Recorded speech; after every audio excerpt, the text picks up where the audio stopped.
नहमदु व नुसल्ली अला रसूलिहिल करीम अम्मा बाद फ़ऊज़ु बिल्लाहि मिनश शैतानिर रजीम बिस्मिल्लाहिर रहमानिर रहीम। बिरादरान इस्लाम अस्सलामु अलैकुम। फिर एक बार हाजिर है आपका दोस्त, आपका भाई एडवोकेट ज़मीर कागदी। आज हमारे जो वीडियो का जो टॉपिक है ये बहुत ही इम्पोर्टेंट और बहुत ही महत्वपूर्ण है। आज का हमारा टॉपिक है वक्फ के मुतालिक जो पिछले कई दिनों से हिंदुस्तान में और खुसूसी तौर पे हमारे महाराष्ट्र के अंदर जो एक गैर समझ और वक्फ के मुतालिक जो बातें कही जा रही है उस पर ये एक वीडियो मुसलमानों के दिमाग में एक वक्फ का मामला अच्छे से जाना और लोगों तक उसकी असल मकसद वक्फ का जाना, ये आज के हमारे वीडियो का मेन टॉपिक है। वक्फ का मतलब है किसी भी चीज को रोकना। Waqf, once a Waqf always a Waqf. जो एक बार वक्फ होती है वो वक्फ ही रहती है। अब अगला मेन सब्जेक्ट है कि वक्फ कैसे आता है और वक्फ कौन करता है। वक्फ जो करने वाला जो व्यक्ति है वो मुसलमान होना चाहिए और उसकी दिमागी हालत जो है वो सही होनी चाहिए। वो मानसिक तौर पे फिट और तंदुरुस्त होना चाहिए।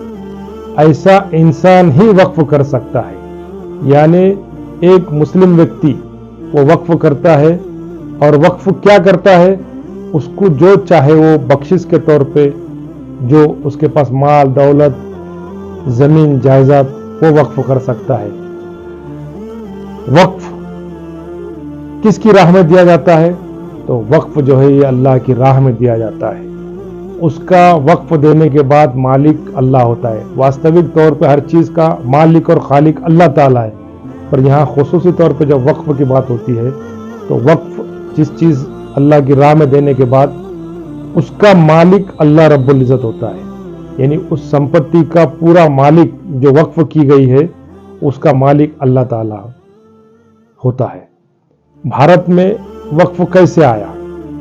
तकरीबन 800 साल हमारे भारत के अंदर मुस्लिम राजाओं ने शासन किया और मुस्लिम शासकों ने जो शासन करते वक्त जो वक्फ दिया, जो जमीनें वक्फ की गई, हालांकि ये जमीनें सिर्फ मुसलमानों को वक्फ नहीं की गई, ये जमीनें जो है हिंदू और मुसलमान दोनों को वक्फ की गई। कई राजाओं ने, कई मुस्लिम राजाओं ने कई हिंदू मंदिरों को, आप इतिहास उठा के देखेंगे, गूगल खोल के देखेंगे तो आपको पता चलेगा कि कई मंदिरों की जमीनें जो है ये राजाओं ने, मुस्लिम राजाओं ने खुसूसी तौर पे इनाम के तौर पे दी, ताकि उस मंदिरों का रख रखाव और उनकी देखभाल और उनकी दुरुस्ती का खर्च इखराजात जो है इस जमीनों से हो।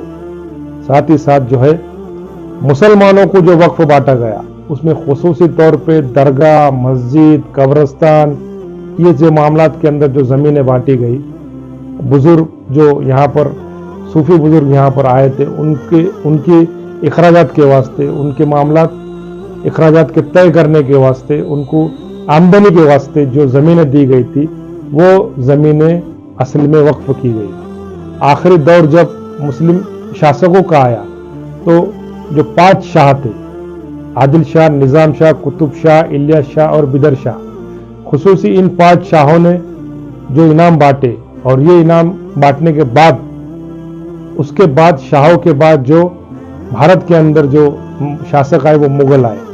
मुगलों ने इन वक्फ में बढ़ोतरी की, इन इनामों को बढ़ाया, दोनों कम्युनिटी के, हिंदुओं के इनाम को भी बढ़ाया और मुसलमानों के इनामों को भी बढ़ाया और मस्जिदों के लिए, दरगाहों के लिए, कब्रिस्तानों के लिए, बुजुर्गान दीन के वास्ते वक्फ ज्यादा पैमाने में दिया गया और उसका रिकॉर्ड, उसका महसूली रिकॉर्ड प्रॉपर मेंटेन किया गया ये मुगलों के दौर में। जब मुगल यहाँ से गए तो मुगल जाने के बाद भारत पे अंग्रेज हुक्मरान आ गए और अंग्रेज हुक्मरान आने के बाद में इन अंग्रेज हुक्मरानों ने इस वक्फ की प्रॉपर पद्धति से उसकी देखरेख की, उनके डॉक्यूमेंटेशन की प्रॉपर पद्धति से महसूली देखरेख की और पूरे भारत के अंदर जगह जगह पे डिस्ट्रिक्ट वाइज वक्फ एलिनेशन रजिस्ट्रेशन बनाया। वक्फ एलिनेशन रजिस्टर जब बना तो वो बनने के बाद में अंग्रेजों ने हिंदू और मुस्लिम दोनों वक्फ का एलिनेशन किया। एलिनेशन क्या है कि ये छायांकित किया कि भाई ये जो है वक्फ की प्रॉपर्टी है और ये वक्फ की प्रॉपर्टी, ये इसको न कभी खरीदा जाता है न कभी बेचा जाता है। ये 2015 के अंदर जब महाराष्ट्र के अंदर बीजेपी की हुकूमत आई तो बीजेपी की हुकूमत आने के बाद में देवेंद्र फडणवीस ने इसके अंदर जो है जो वक्फ के जो मेन टाइटल पे जो लोग थे इनको निकाल के वक्फ प्रतिबंधित सत्ता प्रकार महाराष्ट्र शासन ऐसा किया और ये वक्फ की जो प्रॉपर्टीज जो थी इनके टाइटल को इस तरह कन्वर्ट किया गया। और अंग्रेजों के जाने के बाद जब हिंदुस्तान आजाद हुआ तो आजाद हिंदुस्तान होने के बाद में जब यहाँ से कई लोग हिंदुस्तान से पाकिस्तान गए, माइग्रेट हुए और माइग्रेट होने के बाद में यहाँ पे कई लाखों एकड़ जमीन जो थी वो खाली जमीनें थी। ये जो जमीनें थी ये वक्फ की जमीनें थी, दरगाहों की, मस्जिदों की, कब्रिस्तानों की और दीगर जो है खानकाहों की मस्जिदें थी।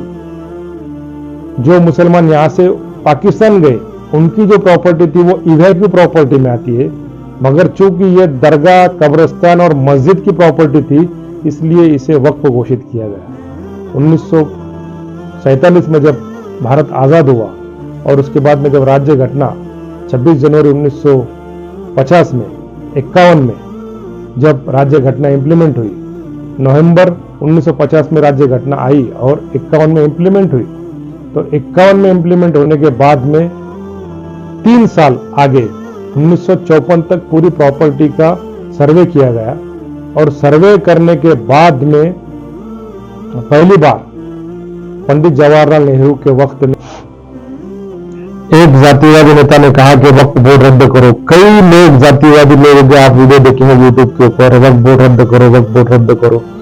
तो वक्फ बोर्ड में आपका क्या बिगाड़ा है? ये मुसलमानों को दी गई, मुसलमानों के हित के वास्ते दी गई, उनके इनकम से मुसलमानों का भला होना, उनकी इनकम से मुसलमानों को आमदनी होना और उसकी इनकम से समाज का एक अच्छा होना, इसका एक अच्छे मकसद से ये वक्फ दी गई। और कई मुसलमानों ने अपने हाथों से गुनाह किए। वक्फ की जो मिल्कियत है वो कभी खरीदो फरोख्त नहीं की जा सकती। कई मुसलमानों ने इसकी ज़मीनें जो है गैर मुस्लिमों को दी, कई बिल्डरों को दी। कई सिटी के अंदर आप देखेंगे तो कई ज़मीनें जो है उसके ऊपर आज बिल्डिंगें खड़ी है, ये इलीगल है असल में। आप देखेंगे वक्फ के मुतालिक जो हमारे हिंदू भाइयों के दिमाग में गलत बातें रखी जाती है, आप देखेंगे तो कई ग्रामीण भागों के अंदर जो है कई हमारे गैर मुस्लिम भाई, हमारे हिंदू भाई मुसलमानों के वक्फ की ज़मीन पे खेती करते हैं आमदनी से, उससे इनकम कमाते हैं, उससे अपना घर बार चलाते हैं, अपने इखराजात और अपने मामला तय करते हैं। और ये गैर समझ बहुत बड़ा है कि भाई कोई भी ज़मीन के ऊपर वक्फ कब्जा करता, कोई भी ज़मीन का वक्फ किसी ज़मीन पे कब्जा नहीं करता। हज़रत उमर रज़ियल्लाहु अन्हु के वक्त में एक मामला ऐसा हुआ था कि जब मुसलमानों का काफिला जब जा रहा था तो रास्ते में एक गिरजाघर था, एक चर्च था और उस चर्च के पास मुसलमानों ने पड़ाव किया। उस पड़ाव करने के बाद जब मगरिब की नमाज का वक्त आया तो मगरिब की नमाज के वक्त वो पादरी हज़रत उमर रज़ियल्लाहु अन्हु के पास आया और कहने लगा कि आप चर्च में नमाज पढ़ो, हम आपके लिए चर्च के दरवाजे खोलते हैं, आप अपनी नमाज जो है चर्च में अदा करो। हज़रत उमर रज़ियल्लाहु अन्हु ने बहुत ही आजिज़ी से उनसे कहा कि अगर मैं ये नमाज आपके चर्च में पढ़ता हूँ तो आने वाली मुसलमानों की नस्लें ये कहेंगी कि उमर रज़ियल्लाहु अन्हु ने इस चर्च में नमाज पढ़ी थी, ये हमारे मालिकाना हक की है, इसलिए मैं इस चर्च में नमाज नहीं पढ़ सकता। उन्होंने खुले मैदान में वो नमाज पढ़ी और ये दुनिया को ये सबक दिया कि मुसलमान कभी किसी की ज़मीन खाता नहीं, किसी मजलूम की ज़मीन छीनता नहीं, किसी मासूम का हक लेता नहीं, किसी गरीब का हक मारता नहीं। जो अल्लाह की राह में दी गई प्रॉपर्टी है, अल्लाह की राह में वक्फ की गई प्रॉपर्टी है, वो प्रॉपर्टी सिर्फ मुसलमानों के मालिकाना हक की रहती है, किसी गैर मुस्लिम से छीनी हुई नहीं रहती है। आप देखेंगे कि कई ऐसे बड़े बड़े इदारे जो है आज वक्फ की जमीन छीनकर अंग्रेजों ने उसके ऊपर खड़े किए। आप देखेंगे पुणे का ससून हॉस्पिटल ये वक्फ की जमीन के ऊपर है। आप देखेंगे बंबई का CST ये वक्फ की जमीन के ऊपर है। आप ऐसे कई बड़े बड़े जो इदारे देखेंगे जो वक्फ की औकाफ की जमीन के ऊपर है। ये मामलात जो है ये वक्फ की जमीनों पे वो चलते हैं आपको, मगर मुसलमानों की जमीन चूंकि ये मुसलमानों की है इसलिए खुसूसी तौर पे मुसलमानों के खिलाफ नफरत फैलाने के वास्ते खुसूसी तौर पे महाराष्ट्र में जो आने वाले इलेक्शन है इस इलेक्शन को मद्देनजर रखते हुए वक्फ का मुद्दा बाहर लाके हमारे भोले भाले हिंदू भाई जिनको ये कुछ पता नहीं है वक्फ के मुतालिक उनके दिमाग खराब करने का और उनके अंदर एक हिंदुओं पे एक बहुत बड़ा अन्याय अत्याचार वक्फ द्वारा किया जाता है ऐसी एक भावना उनके दिल में निर्माण करने का और उसका फायदा इलेक्शन के अंदर करके लेने का ये इनकी चाल है। मेरे हिंदू भाइयों से गुजारिश है कि ये इस वक्फ के मामलात में ऐसे कोई भी मामलात नहीं होते। कोई भी जमीन ये जो है कोई वक्फ किसी की जमीन छीनता नहीं है। ये 100 हजारों सैकड़ों सालों से ये रिकॉर्ड है और ये रिकॉर्ड के मुताबिक ये जमीन जो है ये मुसलमानों की। और साथ ही साथ मैं तमाम मुसलमानों से ये अपील करता हूँ कि अपने अपने इलाकों की वक्फ की मस्जिदों की दरगाहों की कब्रस्तान की जो ज़मीन है उसके कागज पत्र प्रॉपर करो, उसके डॉक्यूमेंटेशन प्रॉपर करो, उसके टाइटल प्रॉपर करो, उसके वक्फ के अंदर उसके रजिस्ट्रेशन प्रॉपर करके लो, उनके डॉक्यूमेंटेशन प्रॉपर करके लो, उनकी चेंज रिपोर्ट प्रॉपर करके लो, उसका ऑडिट अच्छे से करके लो। यही मेरी इस वीडियो के माध्यम से तमाम उम्मत मुस्लिमा को ये अपील है और ये गुजारिश है कि इसमें दी गई बातों पे आप ज़रूर गौर करेंगे, गौर व फिक्र करेंगे। वाखिर दावाना अनिल हम्दुलिल्लाह रब्बिल आलमीन। वीडियो पसंद आई हो तो उसे ज़रूर लाइक करें, उसे शेयर करें और अपने कीमती राय कमेंट बॉक्स में ज़रूर डालें। और इसी तरह की मज़ीद वीडियो पाने के लिए चैनल को ज़रूर सब्सक्राइब करें और हमसे जुड़े रहने के लिए बेल आइकन की घंटी ज़रूर दबाएं। आपका अपना ज़मीर कादरी। अल्लाह हाफिज़।